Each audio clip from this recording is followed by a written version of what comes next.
All right, everyone, welcome. So this is Basic NLP for Professionals, and what that means is Neuro Linguistic Programming. Simple way to think about that is reprogramming your nervous system through the use of language, okay? So, what is NLP?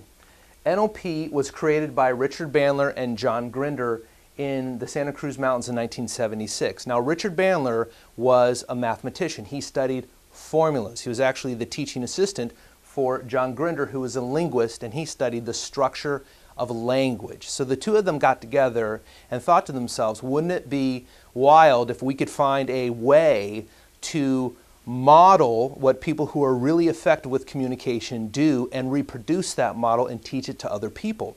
So they studied three people in particular, and they modeled them, and we'll get into what modeling is down the road. They studied Fritz Perls, who was a Gestalt therapist, Virginia Satir, who was a family therapist, and Milton Erickson, who was a hypnotherapist, and therein lies the connection between NLP and hypnosis, one of the many that we'll come to find out.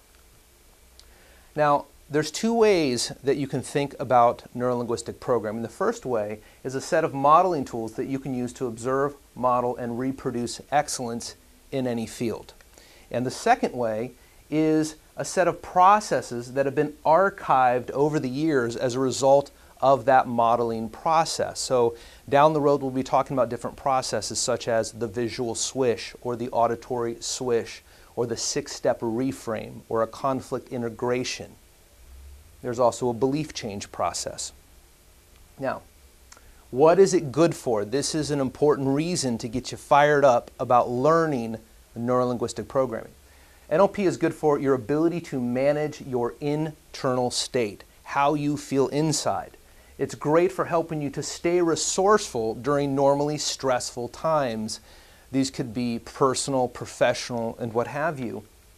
And it gives you a high degree of behavioral flexibility in difficult situations. Notice most of the time as we get increasingly stressed with a situation, our bandwidth shrinks and our ability to be eloquent and have different ways of handling the problem, different ways of communicating gets narrower and narrower and narrower as time goes on. So it helps you keep that high degree of behavioral flexibility so that you have more choice, essentially. It's also, NLP can really increase the speed with which you learn dramatically. That's one of the very popular applications of NLP, and I'm going to talk about a very famous example of that in just a moment. It also helps you to become a more influential member of your team. Now, your team could be your family. It could be your group of friends. It could be your mastermind group. It could be your networking group. It could be your professional circle. It could be other colleagues that you interact with. Any group that you are a part of. And it's a tool that you can use to model and reproduce excellence in any field. So one of the kind of landmark modeling cases that was done in the early days of NLP was with Anthony Robbins and Richard Bandler. They got hired by the US government to model the sharpshooting program. And at the time, it took approximately 4 weeks to do the training with about a 20% pass rate. And I'm not exactly sure on the exact numbers, but it was approximately that.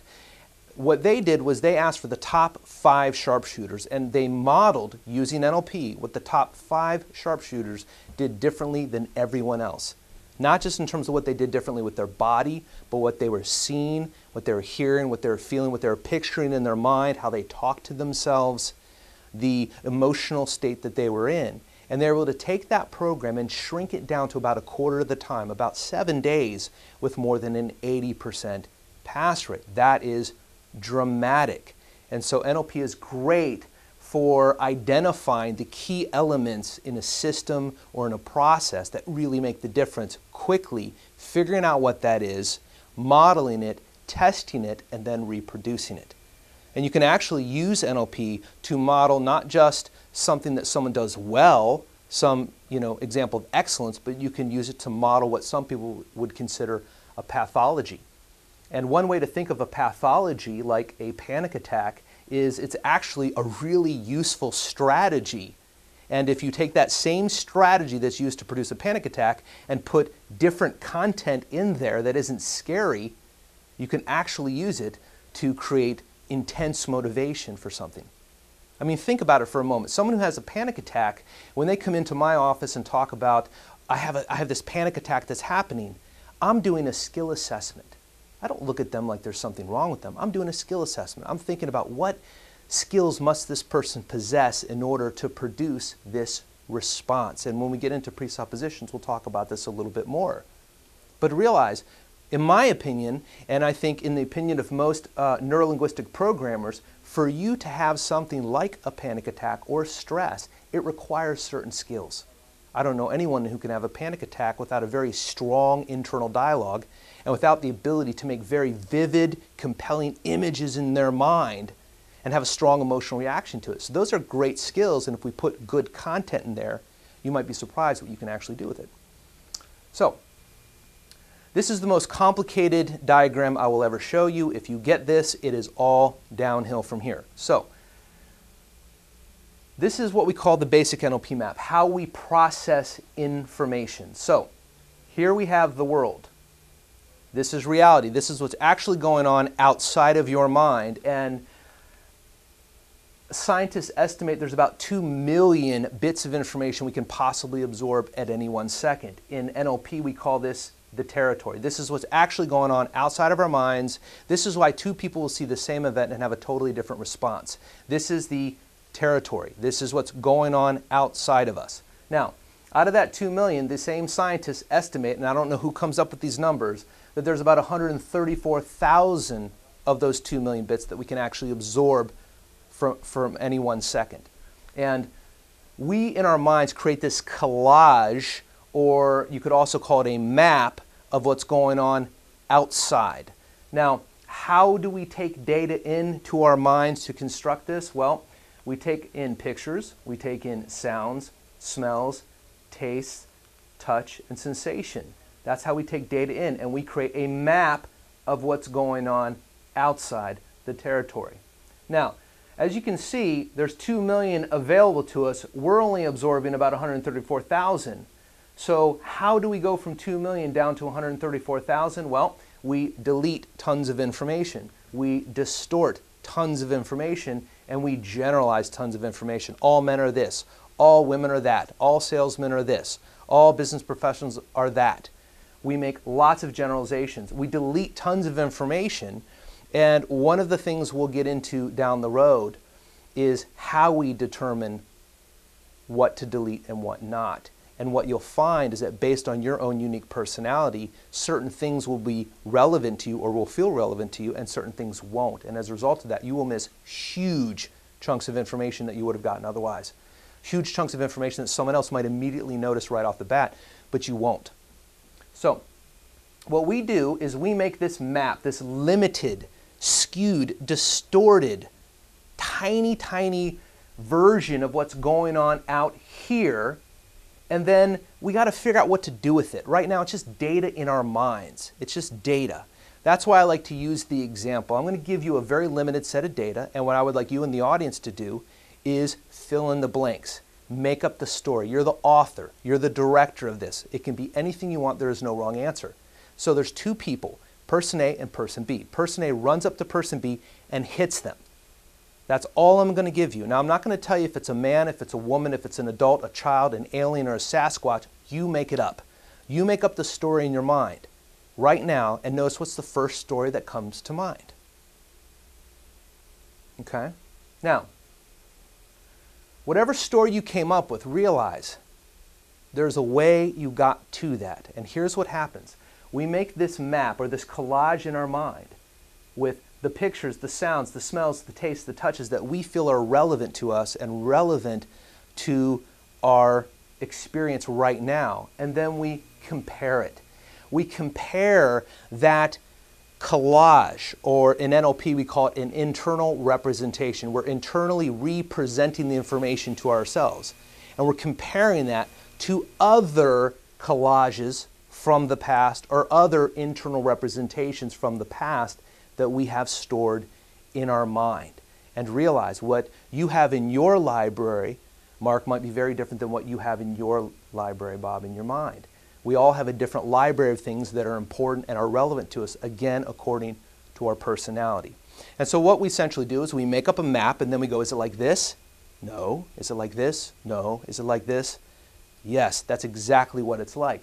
Once we find a comparison that matches, then and only then we can determine what it actually means, what we are going to make it mean. This means blank.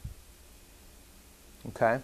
Now, until we define what something really means, we have no idea how we are going to feel about it and how we're ultimately going to act as a response. Now, something that's worth mentioning is realize this. Your physical state, so think about times when you're really stressed versus times when you're really relaxed, can also affect the meaning that you make from moment to moment. Okay? And so if you're in a very challenged emotional state, whether it's emotional or whether it's physical from sickness or emotional from stress or what have you, that can also alter how we make the meaning. So this is a little bit interactive here, but for simplicity, realize until we make that comparison, we don't know what it means. And so it's all about the story that we write in our minds, what we make something mean. Now, it's important to also mention here that when we talk about the meaning, there's a big difference between a physical sensation in your body and what you make that physical sensation mean. Most people are very afraid of having certain feelings and they'll do anything they can to avoid it. But here's something to consider. The actual physical sensation of terror and excitement are identical. They're about the same. The heart rate gets elevated, the blood pressure goes up, sometimes the palms can get a little sweaty. Another way to look at it is the physical sensation of driving your car off a cliff to your fiery death is going to feel the same. That dropping feeling, that gravitational pull, is going to be the same as going down the first hill of your favorite roller coaster. Only one's energizing and euphoric and exciting, and one, should you survive it, would probably wreck your adrenal glands, make you stressed out, maybe make your hair fall out. Okay?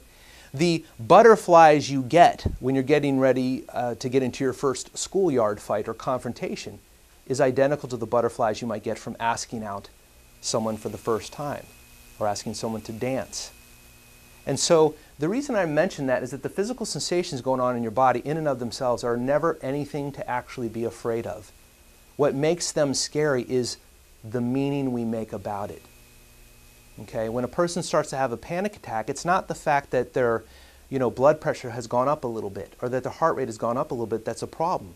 It's certainly not the fact that their palms might get a little sweaty as the problem. The problem is what they tell themselves that means in their mind, what they think this could lead to. Oh my God, this means I'm going to black out behind the wheel and wreck the car or what have you. It's the story they tell themselves. So it's always going to come back to the story.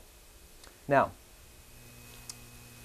if you've ever wondered why your phone number has a dash every couple of digits and your social security number, it's because essentially we have the attention span of a gnat. Okay? And that's fine. That's a good thing. We can use that to our advantage, right? But we can only track 7 plus or minus 2 things at one time. Now realize that out of 2 million we could possibly absorb, we can only actually pay attention to and track maybe 7 at a time, roughly speaking. And so imagine if you go to Google and you're looking for how bad things happen to good people, you would instantly get about 500 million responses in probably a half a second. If you then Googled the exact opposite, how good things happen to good people, you would get actually even more examples of how that's possible in about a half a second. In this day and age, I'm sure you could imagine with Google, you could find evidence to support almost anything that you choose to believe, okay, no matter what it is. So, since we can only pay attention to a very small amount of information at one time, and with such a vast amount of information available to us at our fingertips, more readily available than ever before, it's logical to assume that whatever we are looking for, we will find. And that's exactly what happens. So realize this. Think of your brain as like a stereo receiver. Now, right now, around us, there's jazz, there's hip-hop, there's classical, there's conservative radio, there's liberal talk radio. And there's all these different channels available to us, but we can only tune into one at a time, and whichever one we tune into that channel to the exclusion of everything else. So if we tune into country, it's all going to be about dead dogs, broken down trucks, and getting drunk, right? Which means we're going to miss everything else. But if we turn in that R&B on that Friday night with the candlelight, right, it's going to be a whole different vibe. Okay? And this is what we do. And you do this whether you're conscious of it or not on a daily basis. To give you a realistic example of how we're walking around with this filter that we're looking for, when my wife, Stephanie, became pregnant with our first son, Dashel, the next morning, all I was thinking about was going to work and getting my cup of coffee on the way to work like I normally did. So I'm driving down the road, heading to Starbucks, and sure enough, as I'm driving, I see a pregnant woman on the side of the road, and I'm like, that's weird. She's pregnant, my wife's pregnant, coincidence. Keep driving. All of a sudden, a minivan pulls in front of me with a sign that says baby on board. I'm like, wow, that's wild. I wonder if I'll own a minivan one day, which I do. They're actually much better than I thought they were going to be, right? But I keep driving. Then I see a guy with a jog stroller. I'm like, oh, jog stroller, maybe I'll get one of those. I go to the Starbucks that I'd gone to every day for 5 years. And on that day as I was leaving, I realized for the very first time, there was a daycare center right next door. I'd never seen it before. It had been there the whole time. Suddenly, the fact that I could never get parking between 7:30 and 8 made sense because I saw the sign that said drop off between 7:30 and 8. Suddenly, the fact that I could never get parking and there's all those minivans in the parking lot made sense. Suddenly, the fact that I could always hear kids yelling and screaming and playing made sense. And suddenly, it all registered, but I'd never seen it before because I just wasn't tuned into kids. Now, as I'm driving to work that day, I saw a children's hospital, a playground, a school, and a Kids R Us that I'd never seen before. And they also had been there the whole time. So whatever we're tuned into, that's what we get and that's what we find to the exclusion of everything else. And so the question is, how do we determine what to delete, distort, and generalize? And it's your personality profile that determines what's important. So for example, if someone is more security-based, they are thinking about, when presented with a new experience, is this safe or is it not safe? Safe, not safe, safe, not safe. Okay? But if they're more freedom-oriented and they tend to think in terms of options or limitations, they're not thinking safety at all. When presented with a new opportunity, they're thinking, will this give me more options or is this going to limit me in some way? If someone's more what we call belonging, they're going to be thinking, well, this experience will help me to feel more included, more a part of a team, or is it going to help me feel more excluded or potentially rejected? If they're what we call competency-based, then the first thought that they're going to have is, will this new experience help to elevate me to another level, accomplish something, get further along, or is it going to, cause me to feel like I'm wasting my time, or to feel rejected or disrespected or stupid in any kind of way, because these people are chasing validation and feeling smart and feeling accomplished. And if the person's self-expressive, their first response to that new experience is this unique and special? Is this going to help me feel more unique and special and elevate me in that way? Or is it just going to make me into just another one of the Joneses, in which case they're not interested? It's your personality profile that determines what you store in your library to use as comparison. And it's your personality profile that ultimately determines the meaning. So a great example of this is, I remember being about 8 years old, and I knew that about a mile down the road from the daycare center was a huge rope swing over a massive ravine. And I knew the owner wasn't going to be home that day. Now I realized I'd already asked him to let me do this rope swing, and he said no because it was too dangerous. So we snuck out of daycare that day, and I had to go down there because all I could think about in my mind, being freedom, was swinging on that rope like Tarzan, one arm, beating my chest, like the man of the jungle. And that's all I could think about. Now my friends, when we got there, they looked at how high it was over such a big ravine, and they kind of froze up with fear a little bit. But I grabbed that rope and I swung out, and it never even occurred to me that I could get hurt until I fell and broke my arm in 2 places. It never crossed my mind. A few years later, I got invited to my first church ski trip, and I got there, I got my boots, I got my skis, I got on the lift, I went up the tallest lift I could find. I figured the longer, the higher the lift, the longer the ride. That makes sense, right? And all I could think about prior to this trip was how great it was going to feel to rush down the hill with the wind in my hair and to feel the skis cutting in the snow. And as I'm flying down next to my buddy, I look over at him, I say, hey, How do you stop? And he looked over at me like, are you serious? And I ended up back in the hospital a few minutes later because it never even occurred to me or crossed my mind that my safety could be a concern. That's the difference between what you're sorting for, what you're paying attention to, and what you're not. Okay? And see, the reality is we never want to believe we're going to miss something totally obvious, which is why we're going to show you the awareness test here in a minute. We don't want to believe it. If I told you what was going to happen, you would not believe that you would miss something so incredibly obvious. But what happens is we all do. We all do. Why? Because we're all on an agenda. We're all on a self-prophesizing agenda all of the time. And it's not a bad thing at all. Your own unique differences are just like different wildflowers. Thank God we have some variety. It makes the landscape more beautiful. But when you can identify that, we call it thought pattern identification, when you can step back and see that pattern of behavior and how that works like a current to pull you in one direction or another, now you have more choice as to what to do with it. So begin to ask yourself, what's the real takeaway of this whole map here? If we don't respond to our own internal, distorted, skewed, made-up version of reality, right? And if it's all dependent upon how we put together that collage or that map, what we compare it to, and the meaning we ultimately author about it, what does that really mean? What is the big takeaway? And here it is. The big takeaway is we respond to our map of reality, not reality itself, which means all meaning is subjective. It truly is fiction. It is open to interpretation. And what does that mean? What's the big takeaway there? If you don't like the way you feel about something, you can actually change it. And that's what we're here to learn this weekend as you start to learn this amazing technology of neuro-linguistic programming. Is just because you may have for years and years and years, every time you went through one experience, you saw it a certain way and you felt a certain way about it.